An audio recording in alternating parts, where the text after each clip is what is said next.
Hey guys, welcome back to my YouTube channel C Shweta Verma. Guys, financial year 24-25 कब का and हो चुका है।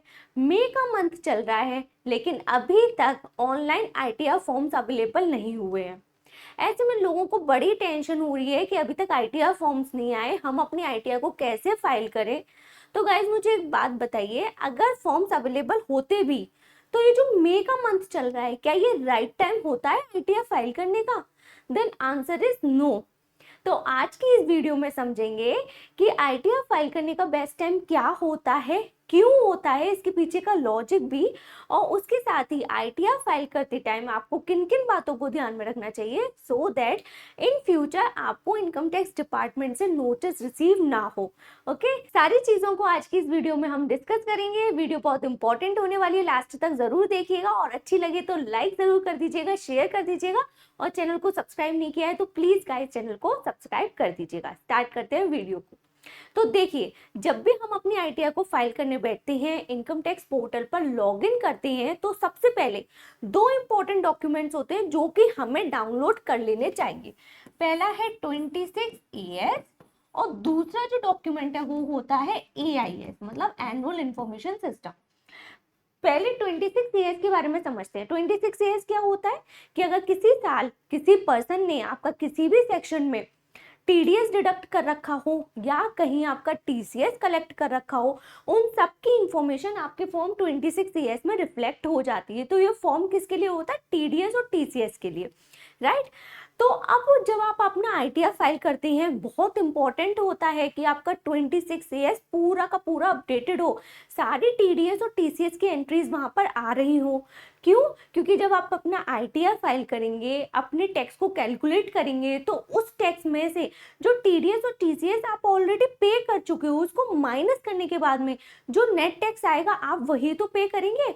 और अगर कोई टैक्स लायबिलिटी नहीं बन रही तो जो टीडीएस और टीसीएस ऑलरेडी पेड है उसका रिफंड क्लेम कर लेंगे, राइट। तो बहुत जरूरी क्या है कि सारी की सारी एंट्रीज आपकी टीडीएस और टीसीएस की 26ES में रिफ्लेक्ट हो जाए।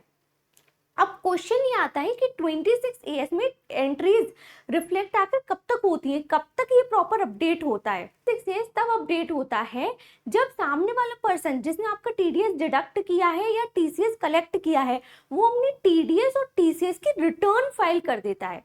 तो जैसे ही वो रिटर्न फाइल करता है, उसके 15 दिन के अंदर अंदर हमारा 26ES अपडेटेड हो जाता है। अब क्वेश्चन ये आता है, तो फिर रिटर्न फाइल करने की ड्यू डेट क्या होती है? ठीक है, तो उसको समझते हैं। तो जो टीडीएस और टीसीएस का रिटर्न है वो क्वार्टरली फाइल किया जाता है। तो रिटर्न तो दोनों के क्वार्टरली फाइल होते हैं, बस डेट अलग होती है। जैसे कि फर्स्ट क्वार्टर है अप्रैल मई जून का, टीडीएस की बात करें तो रिटर्न फाइल करने की ड्यू डेट है 31 जुलाई। सेकेंड क्वार्टर जुलाई अगस्त सितंबर के केस में 31 अक्टूबर, थर्ड क्वार्टर अक्टूबर नवंबर दिसंबर के केस में 31 जनवरी, और फोर्थ क्वार्टर जो होता है फाइनल जनवरी फरवरी मार्च के केस में आपको 31 मई तक अपना टीडीएस रिटर्न फाइल करना होता है, जिस पर्सन ने भी किसी पर्सन का टीडीएस डिडक्ट कर रखा हो। टीसीएस की बात करें तो फर्स्ट क्वार्टर के केस में 15 जुलाई तक, सेकंड 15 अक्टूबर, थर्ड क्वार्टर जो होता है वो 15 जनवरी, और जो फोर्थ क्वार्टर होता है तो 15 मई तक अपना टीसीएस रिटर्न फाइल करना होता है। तो आप यहाँ पर देखेंगे कि रिटर्न फाइल करने की ड्यू डेट ही 31 मई होती है, जो कि अभी आई ही नहीं है। तो अभी मई में इस टाइम पे ना टीडीएस का रिटर्न फाइल हुआ होगा ना टीसीएस का हुआ होगा। जिन लोगों ने कर दिया होगा बहुत पहले ही, अपने ड्यू डेट से पहले ही, उन लोगों के केस में तो एंट्रीज रिफ्लेक्ट हो रही होंगी 26 के एएस में, लेकिन मोस्ट ऑफ द केसेस में अभी रिटर्न ही फाइल नहीं हुए होंगे। तो जब रिटर्न ही फाइल नहीं हुआ होगा तो आपके 26 एएस कैसे अपडेट हुआ होगा, आपके एंट्रीज कैसे शो होंगी, राइट। तो इस वाले केस में क्या होता है ना कि जब टीडीएस का रिटर्न फाइल करने की ड्यू डेट ही 31 मई है, तो जो 26ES है वो मैक्स टू मैक्स कब तक अपडेट होगा? 15 जून तक, क्योंकि 15 डेज का टाइम लेता है। तो 15 जून तक, मैक्सिमम 15 जून तक आपका 26ES में आपकी सारी एंट्रीज आ जाती हैं टीडीएस और टीसीएस की। ओके, तो एक रीजन तो ये रहा अभी मई में रिटर्न फाइल ना करने का, क्योंकि अभी टीडीएस और टीसीएस की रिटर्न ही फाइल नहीं हुई होगी। सेकंड जो मेन रीजन होता है वो क्या होता है? सेकंड रीजन होता है एआईएस। ये एआईएस क्या होता है? तो ये AIS भी आपको जब आप अपने इनकम टैक्स पोर्टल पर लॉग इन करेंगे वहां पर आपको ये इजीली मिल जाएगा। तो क्या होता है, ये डिटेल डॉक्यूमेंट होता है जिसमें आपको बहुत सारे आपके फाइनेंशियल ट्रांजैक्शंस जो आपने पर्टिकुलर फाइनेंशियल ईयर में किए होंगे, जो कि आपको याद भी नहीं होंगे, वो आपको देखने को मिल जाएंगे। यहाँ पर क्या क्या होता है, यहाँ पर देखो डिस्कस कर लेते हैं। सबसे पहले आपको यहाँ पर दिखेगा TDS और TCS की एंट्रीज मिलेंगी आपको। यहाँ पर TDS और TCS मैंने आपको बताया था फॉर्म 26A एक पर्टिकुलर होता है TDS और TCS के लिए, वहां पर तो आपको मिलेंगी ही मिलेंगी। AIS में भी आपको TDS और TCS की एंट्रीज देखने को मिल जाएंगी। सेकेंडली क्या होता है, सेकेंड यहाँ पर आपको मिलेंगे आपके हाई वैल्यू ट्रांजेक्शन्स की रिपोर्टिंग। हाई वैल्यू ट्रांजैक्शंस कैसे, देखिए जैसे क्या होता है, अगर आप किसी बैंक में, आपका सेविंग बैंक अकाउंट है, उस सेविंग बैंक अकाउंट में आप एक साल में 10 लाख रुपए से ज्यादा का डिपॉजिट कर देते हैं कैश, या फिर आप किसी करंट अकाउंट में ₹1 से ज्यादा का कैश डिपॉजिट कर देती हैं, या फिर आप क्या करते हैं 10 लाख रुपए से ज्यादा की फिक्स डिपॉजिट करा लेती हैं या रेकरिंग डिपॉजिट करा लेती हैं, उस वाले केस में बैंक क्या करती है, आपके इन ट्रांजैक्शन की रिपोर्टिंग कर देती है इनकम टैक्स डिपार्टमेंट को। ठीक है, क्योंकि वैसे तो ये ट्रांजैक्शन आपके और बैंक के बीच में हो रहा है, बैंक में कैश डिपॉजिट कर रहे हो, लेकिन बैंक इसकी रिपोर्टिंग कर देगी इनकम टैक्स डिपार्टमेंट को और आपका पैन नंबर दे देगी। ओके, आपका पैन नंबर दे देगी। इसी तरह से अगर आप किसी कंपनी के 10 लाख रुपए से ज्यादा के शेयर्स परचेज करते हो तो वो कंपनी इस ट्रांजैक्शन की रिपोर्टिंग कर देगी इनकम टैक्स डिपार्टमेंट को, आपका पैन नंबर प्रोवाइड कर देगी। अगर आप क्या करते हो, प्रॉपर्टी सेल परचेज करने के शौकीन हो, किसी साल आप 30 लाख रुपए से ज्यादा की प्रॉपर्टी को परचेज कर लेते हो या फिर सेल कर देते हो, उस वाले केस में रजिस्ट्रार क्या करेगा, इस ट्रांजैक्शन की रिपोर्टिंग कर देगा इनकम टैक्स डिपार्टमेंट को, आपका पैन नंबर दे देगा।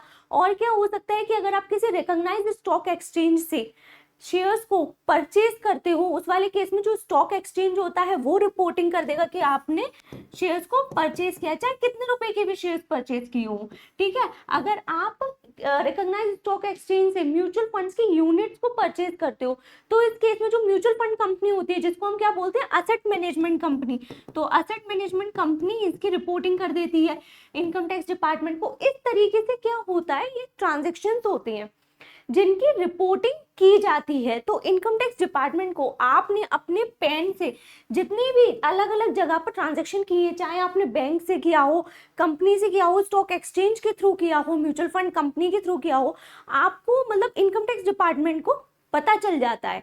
ठीक है, क्योंकि ये क्या कर देती है, रिपोर्टिंग कर देती है, बता देती है कि इस पैन से ये ट्रांजेक्शन हुए हैं। अब ये इनकम टैक्स डिपार्टमेंट क्या करता है, जैसे ही उसको पता चलता है कि आपने ये ट्रांजैक्शन पर्टिकुलर फाइनेंशियल ईयर में कर रखी है, वो इन ट्रांजैक्शन की रिपोर्टिंग कर देती है आपके AIS में, एनुअल इंफॉर्मेशन सिस्टम में। तो एनुअल इंफॉर्मेशन सिस्टम में जो इंफॉर्मेशन रिफ्लेक्ट होती है वो कौन करता है उसकी रिपोर्टिंग, वो करता है इनकम टैक्स डिपार्टमेंट। और इनकम टैक्स डिपार्टमेंट को कहाँ से पता चलती है, तो अलग अलग जगह से उनको पता चल जाता है कि इस पैन पर क्या क्या ट्रांजैक्शन हुए हैं। ओके, अब ये जो एंटिटीज होती है ये ऑप्शनल है करना या मैंडेटरी है, मतलब इनको कंपल्शन है क्या कुछ ऐसा करना, तो हाँ, सेक्शन 285 होता है, 285BA, ये होता है इनकम टैक्स एक्ट का सेक्शन। ये सेक्शन इन जो एंटिटीज के ऊपर, इनको बोलते हैं रिपोर्टिंग अथॉरिटीज, इनके ऊपर ऑब्लिगेशन बनाता है। ये सेक्शन कहता है कि जो आपके स्पेसिफाइड फाइनेंशियल ट्रांजैक्शन, इन ट्रांजैक्शंस को क्या बोलते हैं, स्पेसिफाइड फाइनेंशियल ट्रांजैक्शन, इन ट्रांजैक्शन की रिपोर्टिंग आप इनकम टैक्स डिपार्टमेंट को करेंगे। ओके, और ये होता है, इसके लिए एक फॉर्म होता है, फॉर्म 61A। फॉर्म 61A में इन स्पेसिफाइड फाइनेंशियल ट्रांजैक्शन की रिपोर्टिंग की जाती है इनकम टैक्स डिपार्टमेंट को। और इसकी ड्यू डेट क्या होती है, तो इसकी जो ड्यू डेट होती है वो होती है 31 मई। तो ये रिपोर्टिंग कब तक करेंगे? अब फाइनेंशियल ईयर 24-25 में आपने जितने भी ट्रांजेक्शन्स किए हैं तो ये जो स्पेसिफाइड फाइनेंशियल ट्रांजैक्शंस की रिपोर्टिंग इनकम टैक्स डिपार्टमेंट को करेंगे। कब तक करेंगे? 31 मई तक। और इसमें केवल यही ट्रांजैक्शंस नहीं होते, टोटल 57 ऐसे ट्रांजैक्शंस होते हैं जिनकी रिपोर्टिंग अलग अलग अथॉरिटीज इनकम टैक्स डिपार्टमेंट को करती है। ओके केवल आप यही ट्रांजैक्शन से लिमिटेड नहीं है, और भी बहुत सारे ट्रांजैक्शन होते हैं और उन सबकी रिपोर्टिंग कब तक की जाती है? ड्यू डेट 31 मई। अब जब 31 मई को रिपोर्टिंग की जाएगी तो उसके बाद ही तो इनकम टैक्स डिपार्टमेंट इसको एआईएस में अपडेट करेगा। तो अभी तो आपका एआईएस भी फुली अपडेटेड नहीं होगा, उसमें कुछ एंट्रीज आ रही होंगी, कुछ आ ही नहीं रही होंगी। जिसने रिपोर्टिंग कर दी है तो वो तो अपडेट हो जाएंगी, जिन्होंने रिपोर्टिंग नहीं की है क्योंकि भाई ड्यू डेट ही नहीं आई तो एआईएस कैसे अपडेट होगा। इसके साथ ही और भी चीजें होती हैं इसमें एआईएस में, केवल यही नहीं होती। जैसे कि अगर आपने क्या है कोई टैक्स पे किया है, चाहे एडवांस टैक्स हो चाहे सेल्फ असेसमेंट टैक्स हो, इस साल वो पे कर रखा हो वो भी आ जाता है। अगर आपका कोई रिफंड बना हो या आपकी कोई डिमांड हो वो भी यहाँ पर शो हो जाती है। इसके अलावा अदर इन्फॉर्मेशन भी आती है। अदर इन्फॉर्मेशन जैसे आपका रिफंड पर कोई आपको इंटरेस्ट मिली हो या फिर आपने क्या किया हो, फॉरेन करेंसी परचेज की हो, उन सबकी इंफॉर्मेशन इस अदर इन्फॉर्मेशन में शो हो जाती है। क्लियर? तो ये जो एआईएस होता है ना, इस एआईएस में जितनी भी इंफॉर्मेशन होती है आपको अपना आईटीआर उन इंफॉर्मेशन को कंसीडर करके फाइल करना जरूरी होता है। आपको ध्यान रखना होता है, बहुत इंपॉर्टेंट डॉक्यूमेंट है ये एआईएस, कि आपका कोई भी उसमें से कोई एंट्री मिस ना हो जाए आपकी, चाहे वो इनकम से रिलेटेड हो चाहे वो खर्चे से रिलेटेड हो। खर्चे भी आपको आईटीआर भी ऐसे फाइल करना होता है ना कि इसमें कोई खर्चा शो कर रखा हो तो आपका आईटीआर उस खर्चे को कंसीडर करके फाइल किया जाए। जैसे कि अगर मान लीजिए आपने किसी साल सेविंग बैंक अकाउंट में 10 लाख से ज्यादा का कैश डिपॉजिट कराया है, ओके करा सकते हैं, कराने में कोई दिक्कत नहीं है, पर दिक्कत कहाँ आ जाती है कि इसकी इंफॉर्मेशन इनकम टैक्स डिपार्टमेंट के पास पहुंच जाती है। अब इनकम टैक्स डिपार्टमेंट आपसे ये क्वेश्चन कर सकता है कि आपके पास 10 लाख से ज्यादा का कैश कहाँ से आया, राइट? तो आपका आईटीआर ना जस्टिफाइड करना चाहिए इस ट्रांजैक्शन को। जैसे कि आप ये बोल सकते हैं कि भाई मेरा टर्नओवर हुआ था, मैंने सेल की थी, कैश में सेल हुई थी, मेरी 10 लाख से ज्यादा की सेल हुई थी, वो मैंने डिपॉजिट कराई थी सेविंग बैंक अकाउंट में।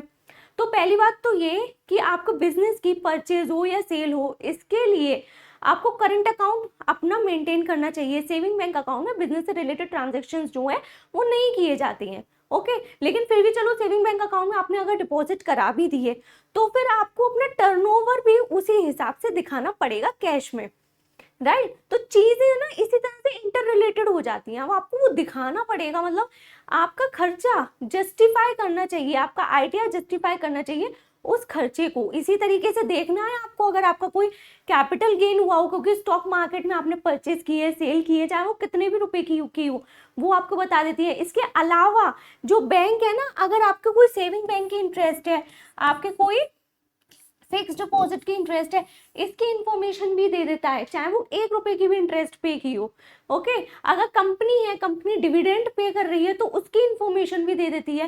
तो सारी इनकम को कंसीडर करके आपको अपना आईटीआर फाइल करना है।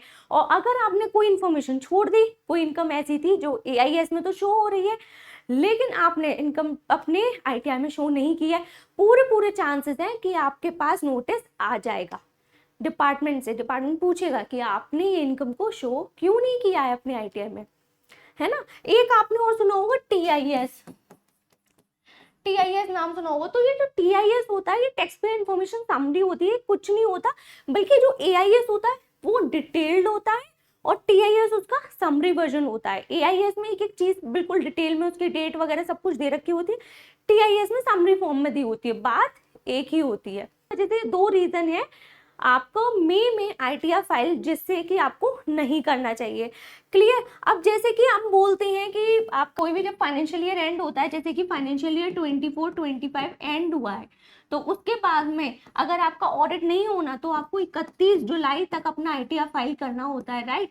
तो इस तरीके से देखा जाए तो आपका अप्रैल से लेकर जुलाई तक 4 महीने होते हैं आपके आईटीआर फाइल करने के लिए।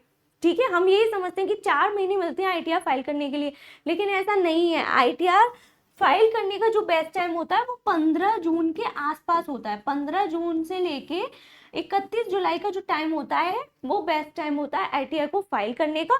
तो इफेक्टिवली अगर हम देखें तो हमको 1.5 महीना ही मिलता है आईटीआर फाइल करने के लिए। क्लियर। अब इस चीज में इश्यू हो सकता है क्या, कि जैसे मैंने आपको बताया कि जो 26 ईयर्स है उसमें भी टीडीएस और टीसीएस की एंट्रीज आती ही आती है, और जो एआईएस है वो भी टीडीएस और टीसीएस की एंट्री दिखाता है। ठीक है, अब यहाँ पर ये पॉसिबिलिटी है कि वहां पर जो इंफॉर्मेशन है, वहां पर जो भी टीडीएस और टीसीएस आ रहा है, यहाँ का टीडीएस और टीसीएस है वो मिसमैच हो जाए, पॉसिबिलिटी हो सकती है। इस केस में आपको क्या है कि जो आपका 26 ईयर्स होता है वो मोर स्पेसिफिक होता है टीडीएस और टीसीएस के लिए, तो 26 ईयर्स आपको देखना चाहिए हमेशा, फर्स्ट प्रेफरेंस वही होती है।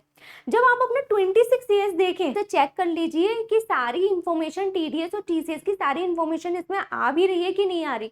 हो सकता है कि कोई टीडीएस और टीसीएस की इंफॉर्मेशन इसमें से मिसिंग हो। मिसिंग होने का रीजन क्या हो सकता है कि आपका जो डिडक्टर है या फिर कलेक्टर है उसने क्या करा है, अपने टीडीएस और टीसीएस का रिटर्न ही फाइल नहीं किया है।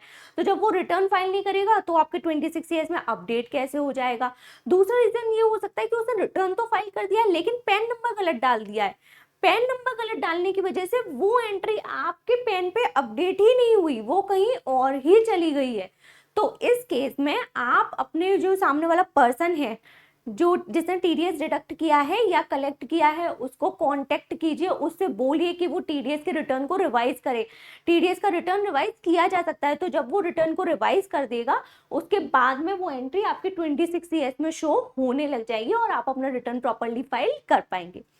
क्लियर। दूसरा क्या हो सकता है, बहुत ज्यादा सुनने में आया होगा कि भाई एआईएस में जो एंट्री है वो गलत आ रही है। एआईएस में क्या हो रही है, या तो इनकम की डिटेल ज्यादा आ रही है, मतलब ज्यादा इनकम दिखा रखी है, कुछ एंट्रीज हैं एक्स्ट्रा हैं, या फिर उसका जो अमाउंट है वो गलत है। बहुत ज्यादा ऐसा सुनने को आपको मिला होगा, देखने को भी मिला होगा। उस केस में आपको क्या करना चाहिए, तो देखिए अगर ऐसा हो रहा है कि उसमें एंट्री गलत है, ठीक है, डुप्लीकेट एंट्री चढ़ रखी है या फिर अमाउंट ज्यादा आ रहा है, तो आप अपने एआईएस में फीडबैक दे सकती हैं। ठीक है, बहुत इंपॉर्टेंट है, फीडबैक का ऑप्शन आता है यहाँ पर, आप वहां पर जाइए। क्योंकि देखिए क्या है, अगर वो अमाउंट ज्यादा है, डुप्लीकेट एंट्री चढ़ रखी है, तो उस वाले केस में आप जबरदस्ती की इनकम थोड़े ना दिखाओगे अपने आईटीआर में। ओके तो आपको ऐसा नहीं है कि आपको आईटीआर हायर अमाउंट पे फाइल करना है क्योंकि आपके एआईएस में वो अमाउंट आ रहा है, ऐसा कुछ भी नहीं है। अगर वो अमाउंट ज्यादा है, आपका जो बेस होता है वो क्या होता है, बैंक स्टेटमेंट। आप अपने बैंक स्टेटमेंट में चेक कीजिए, बैंक स्टेटमेंट में अगर अमाउंट जो है मतलब कम आ रहा है तो कोई बात नहीं, आप जितना आपको इनकम रिसीव हुई है, आपका जितना प्रॉफिट है, जितना गेन है, आप उस अकॉर्डिंग अपना आईटीआर फाइल कीजिए। ऐसा नहीं है कि आपको एआईएस के अकॉर्डिंग ही फाइल करना है। अगर वो एंट्री गलत है तो आप वहां जाइए, फीडबैक का ऑप्शन आता है, वहां पर बहुत सारे ऑप्शंस आते हैं, उसमें देख लीजिए। अगर आपको कोई इन्फॉर्मेशन डिनाई करती है, इन्फॉर्मेशन डुप्लीकेट है, इन्फॉर्मेशन इनकरेक्ट है, बहुत सारे उसमें ऑप्शंस आते हैं, किसी भी ऑप्शन पर जाइए, जो भी इन्फॉर्मेशन, जो भी ऑप्शन आपके लिए रेलिवेंट हो वहां जाइए, फीडबैक का ऑप्शन दीजिए, तो वहां पर एआईएस तुरंत जो है न्यू फिगर आपके अकॉर्डिंग बता देता है।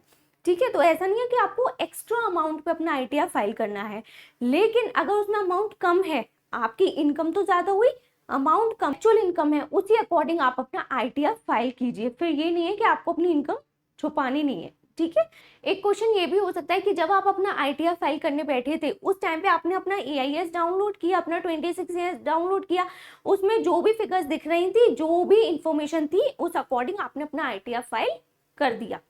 ठीक है, लेकिन कुछ दिन बाद, कुछ टाइम बाद आपने देखा तो आपके एआईएस में और इन्फॉर्मेशन शो होने लग गई और इनकम दिखने लग गई, और उस इनकम को आपने अपने आईटीआर में कंसीडर तो किया ही नहीं था, क्योंकि जब फाइल किया था उस टाइम पे तो वो इन्फॉर्मेशन, वो इनकम शो ही नहीं हो रही थी। इस वाले केस में आप अपने रिटर्न को रिवाइज कर दीजिए। रिटर्न रिवाइज करने की ड्यू डेट क्या होती है, 31 दिसंबर।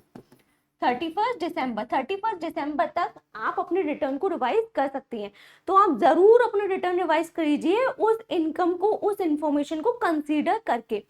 ठीक है, अगर आपका ये जो 31 दिसंबर है ये भी मिस हो गया है तो आप अपडेटेड रिटर्न फाइल कीजिए। अपना जो टैक्स बन रहा है उस टैक्स को पे कर दीजिए, क्योंकि अगर वो इंफॉर्मेशन इनकम टैक्स डिपार्टमेंट के पास है लेकिन आपने अपने आईटीआर में वो इनकम नहीं दिखाई, तो ये चांसेस, बहुत हाई चांसेस होते हैं आपके पास नोटिस आने के। वो पूछ सकता है कि आपने इन्फॉर्मेशन अपने आईटीआर में क्यों शो नहीं की, इनकम को क्यों नहीं दिखाया, राइट। आप इनकम टैक्स डिपार्टमेंट की नज़रों में आ सकते हैं। तो इसलिए अगर आप रिटर्न को रिवाइज कर सकते हैं तो प्लीज़ आप अपने रिटर्न को रिवाइज करके अपने आईटीआर को फाइल करें, लेकिन एआईएस की किसी भी इंफॉर्मेशन को मिस ना करें। ओके तो ये थी आज की पूरी वीडियो। आई होप आपको वीडियो अच्छी लगी होगी, रेलिवेंट लगी होगी। अच्छी लगी हो लाइक किए बिना ना जाइएगा, शेयर कर दीजिएगा ज़्यादा से ज़्यादा लोगों के साथ में, और चैनल को सब्सक्राइब नहीं किया है तो प्लीज़ चैनल को सब्सक्राइब ज़रूर कर दीजिएगा। मिलते हैं नेक्स्ट वीडियो में। Thank you so much.